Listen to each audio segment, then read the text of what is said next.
अरविंद केजरीवाल तिहाड़ में तो चले गए, लेकिन यह चर्चा बहुत चल रही है कि क्या जेल जाते जाते वो अपने 2 मंत्रियों आतिशी और सौरभ भारद्वाज को फंसा के तो नहीं चले गए, ऐसा लोग पूछ रहे हैं।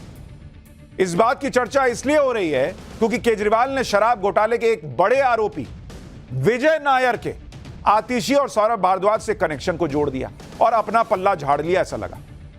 ईडी के मुताबिक केजरीवाल से पूछताछ में जब यह सवाल किया गया कि किस हद तक केजरीवाल जी आप किस हद तक विजय नायर से संपर्क में थे और किस हद तक वो केजरीवाल को रिपोर्ट करता था, तो ईडी कह रही है कोर्ट को कि केजरीवाल ने कहा कि विजय नायर उनको तो रिपोर्ट ही नहीं करता था, वो तो आतिशी और सौरभ भारद्वाज को रिपोर्ट करता था।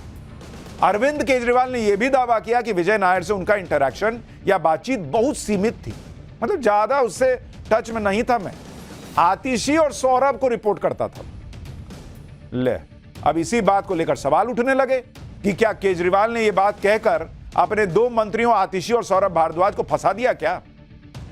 क्योंकि जिस विजय नायर से केजरीवाल ने किनारा कर लिया कि मैं तो ज्यादा मिलता जुलता नहीं था, मैं ज्यादा उससे मेरा कोई इंटरेक्शन नहीं था, और अपने 2 मंत्रियों आतिशी और सौरभ भारद्वाज का पूरा ऐसा लग रहा है कि कनेक्शन जोड़ दिया जैसे विजय नायर सिर्फ उन्हीं के संपर्क में था।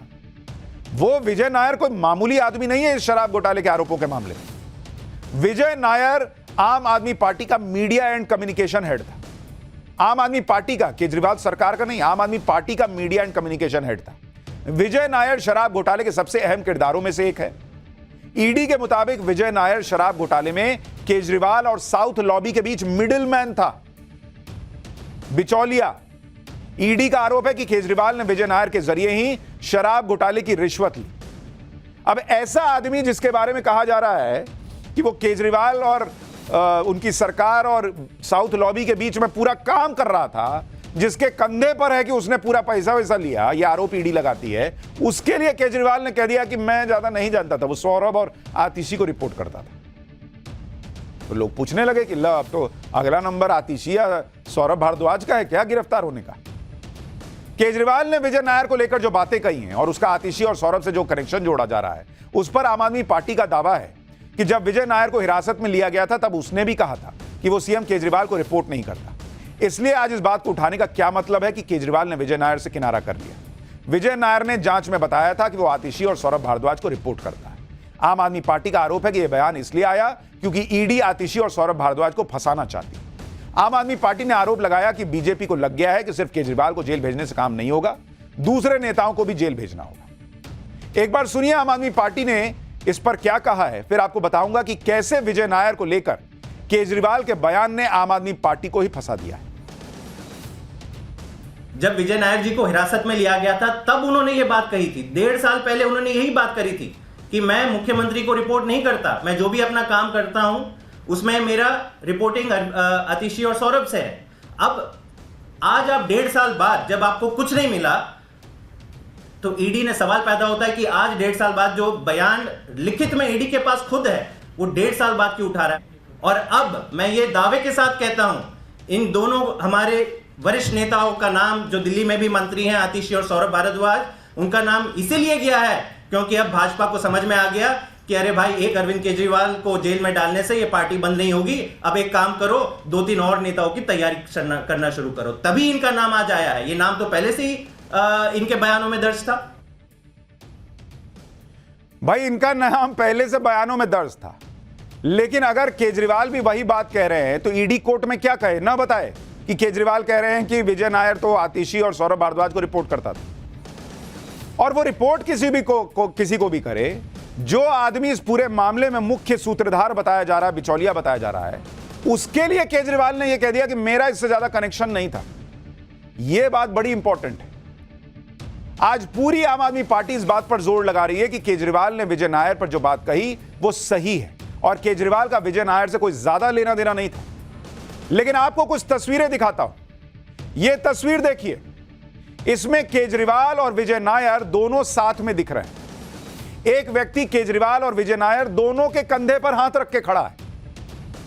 अब सोचिए, अगर एक व्यक्ति केजरीवाल और विजय नायर दोनों के कंधे पर हाथ डालकर खड़ा है तो इसका मतलब तो यही लगता है कि केजरीवाल और विजय नायर दोनों का कद इस आदमी के लिए एक जैसा होगा।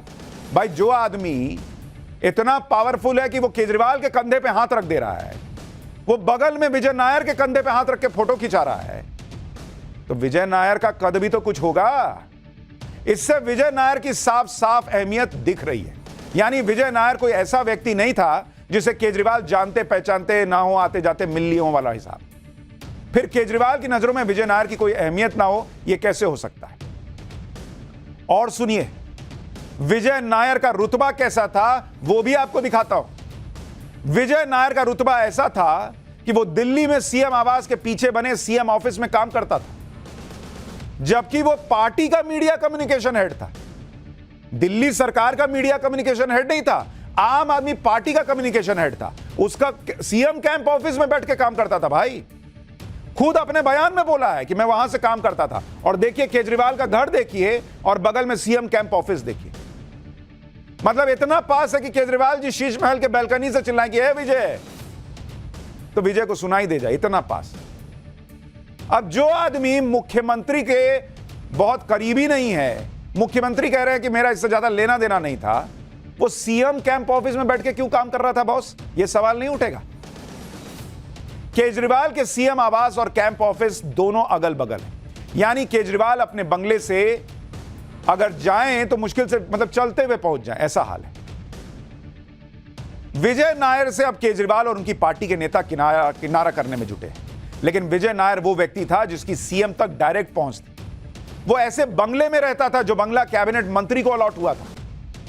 विजय नायर जिस बंगले में रहता था वो बंगला सीएम ऑफिस से करीब 1.5 से 2 किलोमीटर की दूरी पर ही था। यानी 4-5 मिनट में वो सीएम ऑफिस पहुंच जाता था। और सबसे बड़ा सवाल कि वो पार्टी का कम्युनिकेशन हेड है और रह रहा है मंत्री के बंगले में। सोचिए, कोई आदमी ऐसा है, कोई और आम आदमी पार्टी में ऐसा आदमी है मुझे बताइए, जो पार्टी का काम करता है लेकिन मंत्री को अलॉटेड बंगले में रह रहा है और उसका कोई रुतबा नहीं है। जो आतिशी और सौरभ हैं, जो उस जमाने में विधायक होते थे, वो वहां से मुख्यमंत्री के दफ्तर से काम नहीं करते थे। विजय नायर जिस कैबिनेट मंत्री के बंगले पर रहता था, वो बंगला दिल्ली के मंत्री कैलाश गहलोत के नाम पर अलॉट था। कैलाश गहलोत खुद वहां नहीं रहते थे। उन्होंने बताया कि निजी कारण से वो सरकारी बंगले में शिफ्ट नहीं हुए थे। 2 दिन पहले ही ईडी ने कैलाश गहलोत से शराब घोटाले में 5 घंटे पूछताछ भी की थी। पूछताछ के बाद जब कैलाश गहलोत मीडिया के सामने आए तो उन्होंने कहा था कि उन्हें पता ही नहीं कि जो बंगला उन्हें आवंटित हुआ था उनमें कौन रहता था। एक बार कैलाश गहलोत को सुनिए। आरोप लगे कि जो लिकर पॉलिसी बनी, जो ग्रुप ऑफ मिनिस्टर्स उसका आप हिस्सा थे और विजय नायर आपके आवास पर रह रहा था, उसको लेके देखिए, मैंने ये बार बार ये कहा है कि वो आवास बिल्कुल मेरे नाम पे अलॉटेड है, लेकिन मैं आज भी और पहले भी अपने ही जो मेरा प्राइवेट रेजिडेंस है वसंतकुंज जी, मैं वहाँ पे रह रहा हूँ।